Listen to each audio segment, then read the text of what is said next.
அதனாலே என்னை போல ஒரு பெண்ணை சேர்ந்தார். அதில் ஒரு சர்புத்திரம் வருவான். என்னது இந்த 27 லட்சத்துல ஒன்றாக கூடுது? இந்த வேலையில ஒரு பெண்ணை பார்த்து கூடினால் அறிவோடையும் அழகோடையும் ஒரு ஆண் பிள்ளை பிறப்பார்.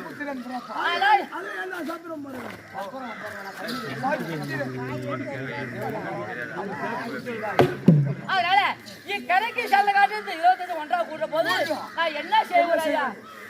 ஐயா நான் கண்ணு பண்ணு ஐயா